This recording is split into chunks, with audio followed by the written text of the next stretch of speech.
할렐루야. 꿀송이 보약 큐티를 시작하겠습니다. 오늘은 237일째가 되네요. 에스겔서 1장에서 3장까지 말씀입니다.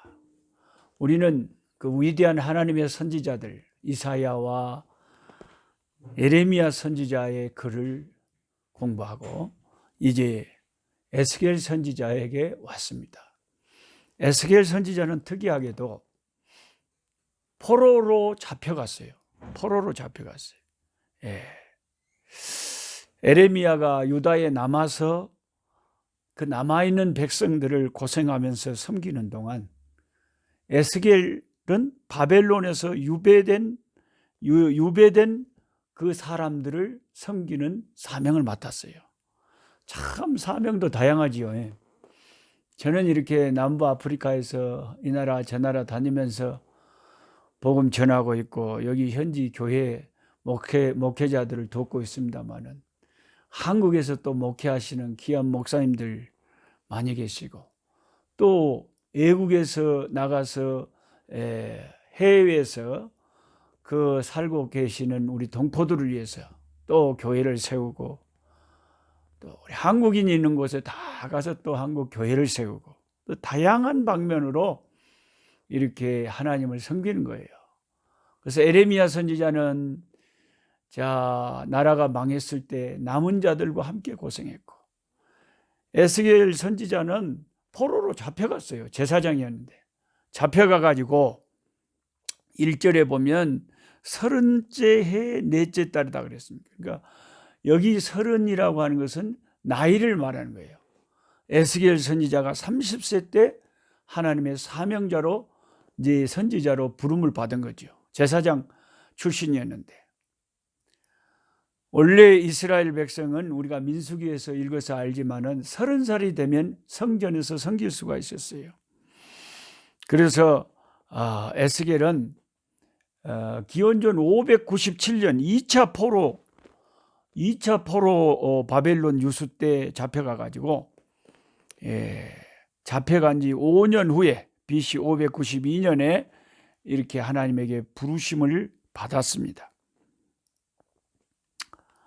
그래서 1장부터 이제 3장 오늘 공부할 이 내용은 에스겔이 하나님 앞에 사명받고 부름받은 그런 에스겔서 전체의 서론에 해당되는 것을 오늘 우리가 공부합니다. 그 다음에 이제 에스겔서는 크게 네 부분으로 네 토막으로 나누어지는데 시편이 5권의 책으로 되어 있는 것처럼 이 에스겔서는 네 부분으로 크게 나누어지는데 첫째 부분이 1장부터 3장까지 서론에 해당하는 에스겔이 하나님 앞에 부름받다. 그 다음에 두 번째는 4장부터 24장까지 내용은 예루살렘에 대한 하나님의 심판에 대해서 에스겔이 포로로 잡혀간 바벨론에서 이야기를 하고 있습니다. 예루살렘에 대한 심판이 왜 이루어졌느냐. 역사를 알아야 된다는 거죠. 그 다음에 이제 25장부터 32장까지 세 번째 파트는 열방들에 대한 심판이죠. 우리가 에레미야도 그랬고 이사야도 그렇고 그 이스라엘을 둘러싸고 있는 주변 국가들에 대한 심판을 선지자들을 통해서 하나님은 늘 예언을 하셨습니다.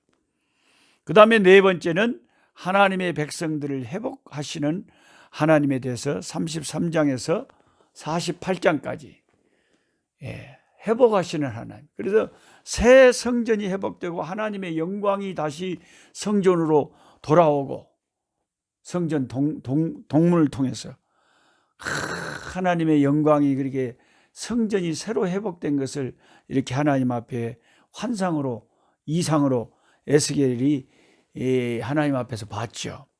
그런 내용들이 이제 33장부터 48장까지 나오는 말씀. 이렇게 네 부분으로 나와 있습니다. 에스겔의 예언은 하나님의 영광과 하나님의 이름의 명예를 강조하고 있어요.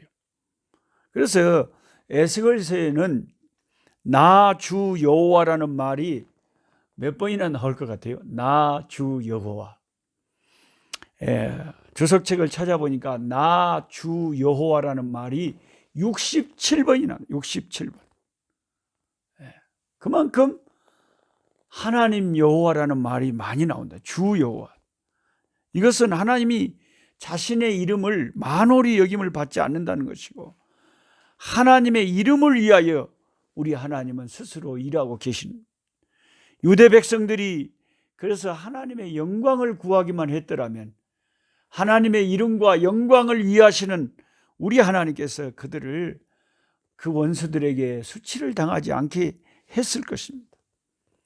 에스겔서에 나타나신 하나님은 하나님의 이름의 영광을 중시하시는 나 주 여호와가 이르노라 하시는 하나님임을 우리가 알 수가 있습니다. 이 에스겔은 제 같은 경우에는 그 목사지만 참 어려워요. 성경을 가르치는 목사지만 어려워요. 왜 어렵냐?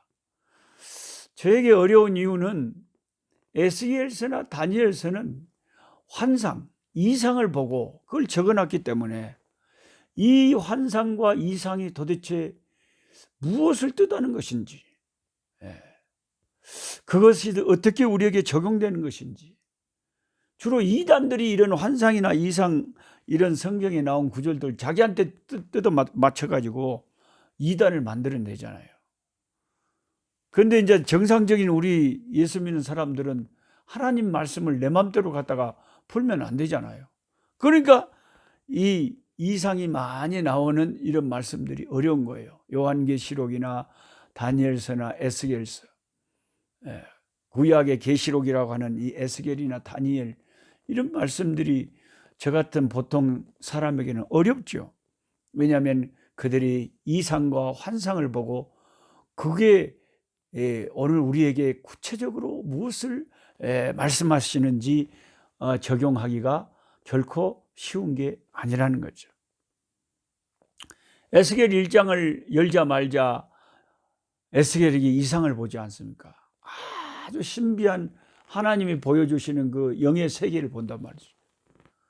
그 영의 세계를 봤는데 우선 처음에 본 게 북쪽에서 폭풍이 물어 닥치는 거였어요. 4절에 그발강가에서 봤는데 내가 보니 북쪽에서 폭풍과 큰 구름이 오는데 불이 번쩍번쩍하고 빛이 사방에 비치고. 그래서 요즘 여러분 유튜브가 참 이런 면에서는 참 유익한 게요. 유튜브에 여러분 검색창에다가 에스겔서에서 나타나는 환상, 에스겔이 본 이상, 이걸 한번 딱 쳐보면 이 1장에 빛 막 폭풍우가 나오고 막 빛이 바짝바짝하고 내 생물이 나오고 바퀴가 막 눈이 있고 막 이런 이 여기 기록된 현상들을 다 그렇게 그림으로 만들어서 보여주고 있어요.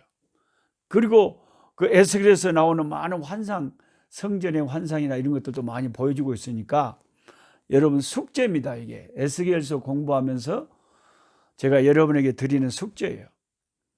페이스북을 통해서 저와 함께 매일 이렇게 말씀 공부하고 계시는 한 150여 명의 전 세계에 흩어져 있는 믿음의 가족들이 있는데 그분들은 참 제가 볼 때 어쩌면 그렇게 학생들이 착한지 모르겠어요.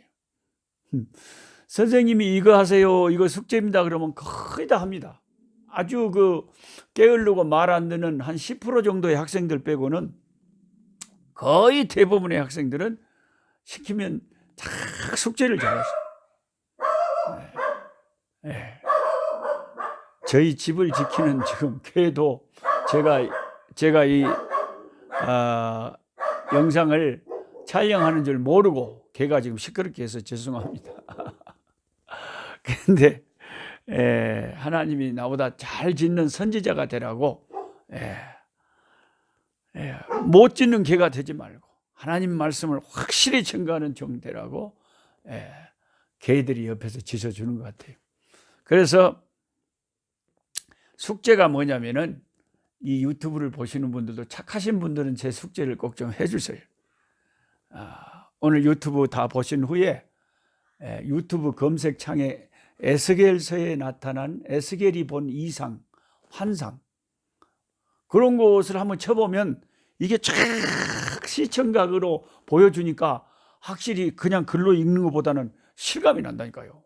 거기다가 배경음악까지 막 장장장장 막 해가지고 막 불이 번쩍번쩍하고 막 폭풍이 일어나고 아이고 그냥 다양한 모습을 가진 얼굴이 나타나고 바퀴가 나타나고 막 그 에스겔이 본 이상이 그렇게 다 나타나요. 그게 좀 도움이 되실 겁니다. 그걸 꼭 보시는 게 숙제입니다.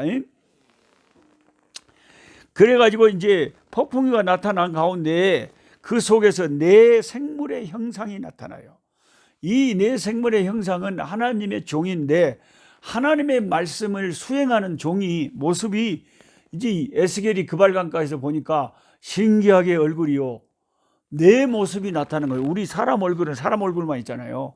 근데 한 그 생물의 그 생물이라 그래요. 뭔지를 모르니까.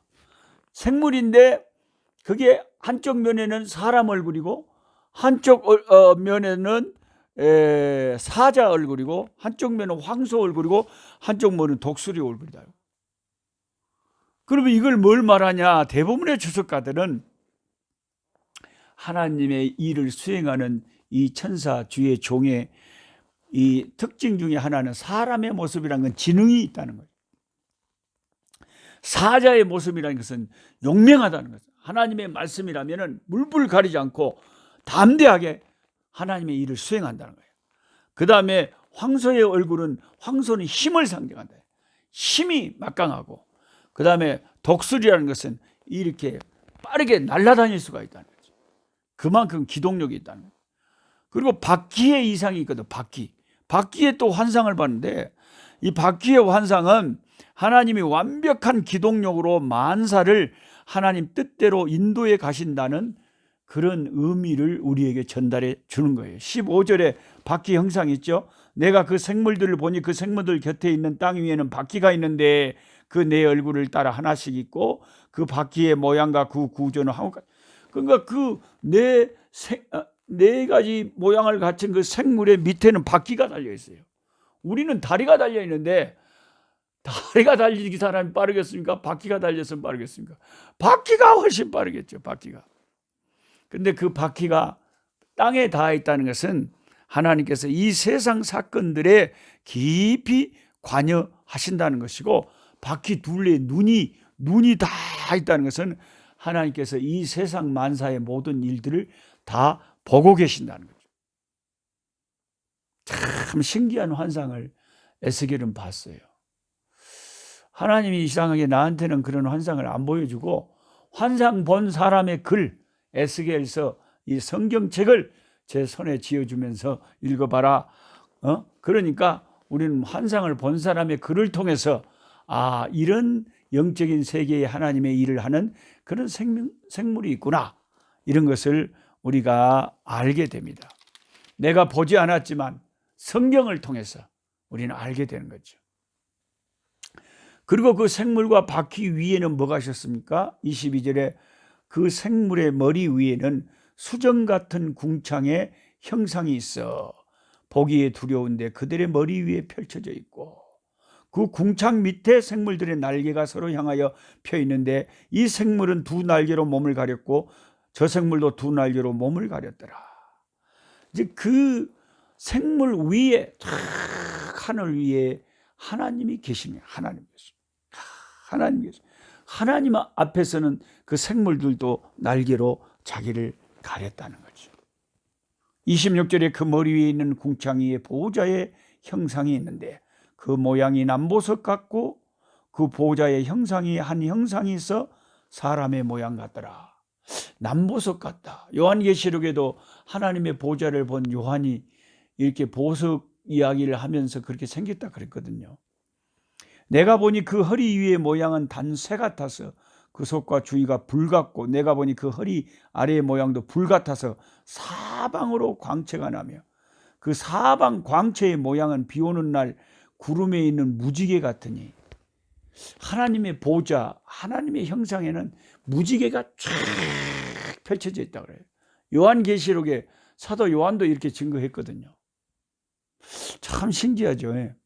하나님이 노아 홍수로 인류를 멸망시킨 다음에 무지개 언약을 세워서 노아에게 무지개를 보여주면서 내가 이 무지개를 볼 때마다 다시는 물로 이 지구를 멸망하지 않으리라고 약속하셨는데 하나님의 보좌에 무지개가 착 있다는 것은 하나님의 보좌의 영광과 아름다움과 그 자비하심과 우리를 향한 그 언약을 잊지 않고 있다는 그런 다양한 뜻이 있지 않을까 생각합니다. 요한계시록과 에스겔서에 분명히 하나님의 보좌에 무지개가 있다고 했으니까 나중에 천국 가서 무지개 보시고 와, 무지개가 하나님의 보좌에도 있구나, 여기 천국에도 있구나, 그렇게 새삼스럽게 놀라지 마시기 바랍니다. 미리 성경을 통해서 우리는 하나님의 보좌에 둘러쳐진 그 무지개를 보게 됩니다. 그 다음에 이제 2장 3장은 이제 에스겔이 부름받은 그 소명의 내용들입니다. 하나님께서 부르신 거예요. 2장 1절에 그가 내게 이르시되 인자야 네 발로 일어서라 내가 네게 말하리라. 저는 에스겔이 그발강가에서 바벨론의 그 이방의 땅에 포로로 잡혀가 가지고 그 포로로 잡힌 유대인들을 위해서 하나님의 말씀을 대언하는 하나님의 선지자로 부름받는 이 대목이 참 너무 은혜가 돼요. 왜 그러냐? 우리가 얼른 생각할 때는 포로로 잡혀가면 그냥 이게 다 끝장났다 싶잖아요. 어메 이제 다 이스라엘은 끝나버렸네.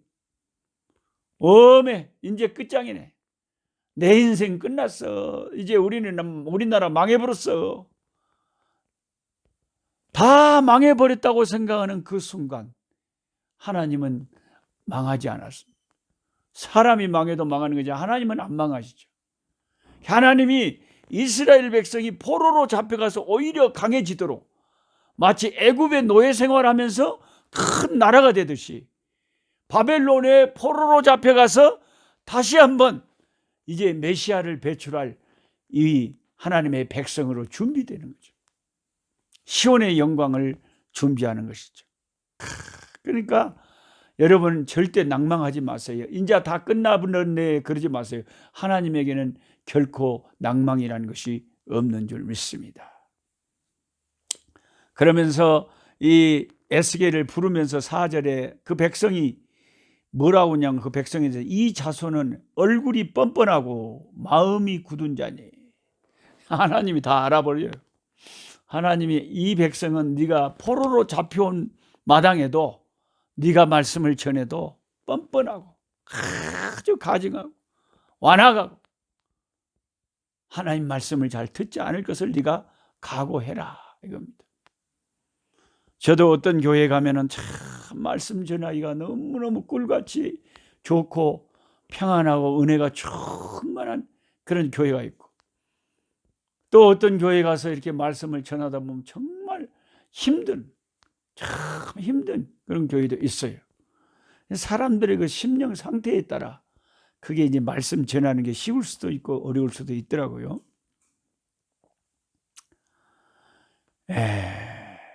그 다음에 3장에 가보면 이제 하나님이 두루마리 책을 에스겔 선지자에게 먹여줍니다. 참 신기한 것이 말씀에 있어요. 3절에 내게 이르되 3장 3절입니다. 인자야 내가 네게 주는 이 두루마리를 네 배에 넣으며 네 창자에 채우라 하시기에 내가 먹으니 그것이 내 입에 달기가 꿀 같더라. 하나님의 말씀은 달기가 꿀 같. 그러니까 이게 유튜브 이 성경 공부를 제가 꿀송이 보약 큐티다 그래요. 꿀송이 같고 달고 우리 영혼의 보약이 된다. 약이 된다. 힘이 된다. 치료가 된다. 에스겔이 하나님의 말씀을 먹었더니 그렇게 꿀같이 달더래요. 그 말씀을 먹어놓으니까 이제 말씀이 줄줄줄줄 나오는 거죠. 그 하나님의 두루마기 책의 말씀을 어떻게 먹었는지는 저도 천국에서 에스겔을 만나보면 물어보면 알겠지만 어떻게 그 책을 먹었는지는 잘 모르지만 하여튼 엄청나게 말씀을 먹었더니 달았다. 그러면서 11절에 뭐라 그러냐면 그들이 듣든지 아니 듣든지 주 여호와의 말씀이 이러하다라고 외치라는 거예요. 그러니까 이 하나님도 이미 안 들을 사람들이 많다는 걸 예상하고 있는 거예요. 우리가 전도하다 보면 참 듣는 사람 안 듣는 사람 뭐 수없이 그 반응이 다양하잖아요. 근데 우리에게 하나님이 요구하시는 것은 사람들이 어떻게 반응하든지 그걸 상관하지 말고 네가 할 일은 듣든지 안 듣든지 말씀을 전파하라. 때를 얻든지 못 얻든지 말씀을 전하라. 할렐루야. 그래서 여러분 이제 다음 주 월요일부터 특별히 방학 기간인데도 이번에 선현보 목사님 오셔서 너무 큰 은혜를 전도에 불을 붙여 주셔가지고 제가 우리 신학생들 싹 다시 불렀습니다. 불러가지고 한 주간 특별 한 주간 이제 강의를 하는데 그 주제가 전도에 관한 겁니다. 우리 남부 아프리카 교회마다 대전도 운동을 일으켜야 되겠다. 세계로 교회같이 선현보 목사님처럼 적든지 살든지 듣든지 안 듣든지 때를 얻든지 못 얻든지 한번 생명을 걸고 한번 전도에 한번 힘써보자. 선현보 목사님 쓰신 목사님 전도가 제일 쉬워요 하는 것을 또 영어로도 책을 만드셔가지고 영어로도 보내주셔가지고 이번에 그것을 교과서로 해서 우리 신학교에서 싹 공부하면서 우리 신학교에 나오는 모든 목사님들의 이 아프리카 교회가 날로 부흥하고 전도되도록 이렇게 불을 붙이려고 합니다. 불을 붙이려고 합니다. 예. 저도 그 전도에 대한 큰 한번 그 부흥을 경험한 적이 있어요. 한국에 있을 때. 제가 고등학교 3학년 때 몸이 아파가지고 폐병이 들어서 고등학교를 못 다니고 집에 있을 때 뭐 할 겁니까? 열심히 전도나 해야죠. 약 먹어가면서 개 잡아 먹어가면서 이제 학교는 못 다니니까 저희 동네 옆에 개척교회가 생겨서 중고등부가 저 혼자예요. 저 혼자 이제 막 교회가 생겨놓으니까 주일학교도 없고 중고등부도 없고 전도사님 4분하고 뭐 교인 한두 명 있을까 말까 한 그런 교회였으니까요. 그래서 제가 할 수 없이 이제 그 약한 교회를 다니면서 주일학교는 전도사님 4분이 인도하시고 제가 전도사님한테 그럼 중고등부가 없으니까 제가 한번 전도해가지고 예배를 인도해 볼까요? 저를 중고등부 부장으로 임명해 주십시오. 그랬더니 전도사님이 좋다고 어차피 일꾼도 없는데 네가 한번 해봐라 그러고 제 머리에다가 희방부터 노성교사님 중고등부 부장 이래가지고 제가 부장이 돼가지고 계속 우리 교회 주변에 9동네를 집집마다 이제 돌아다니고 집집마다 다니면서 전도를 해가지고 중고등부 애들을 전도해서 데려왔는데 첫 주일에 주일 오후 2시 예배를 드리는데 7명 왔어요. 이 아이들이 처음으로 교회를 7명이 왔어요. 야, 너무 귀하대요. 그래서 제가 흥분이 돼가지고 막 열심히 제가 신학을 했습니까? 뭘 했습니까? 막 열심히 예수 믿어야 구원받는다고 설교하고 막 악을 쓰고 난리가 났는데 그래가지고 점점 이제 학생회가 전도가 되고 부흥이 되고 그래서 큰 부흥의 역사가 있었던 걸 기억합니다. 그래서 누군가가 한 사람이 불이 타면 세계력교회 선현보 목사님처럼 그런 전도에 불타는 종이 있으면 그 불을 다른 사람 심령에 붙여가지고 각 교회마다 전도의 불이 타도록 해야 된다.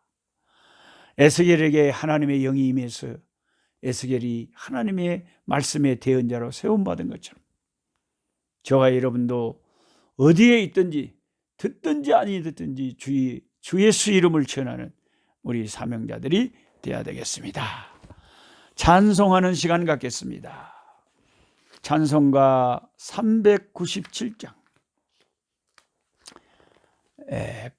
강주에서 397장입니다. 강주에서 여수에서 서울에서 LA에서 뉴욕에서 그리고 라스베가스 가는 길에 또 어느 교회 사모님 또 온 세계에서 함께 유튜브를 통해서 은혜 받는 분들 찬송하는 시간입니다. 397장 주 사랑 안에 살면 397장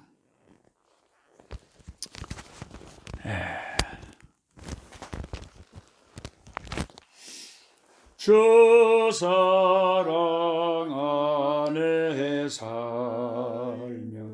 두려움 없으며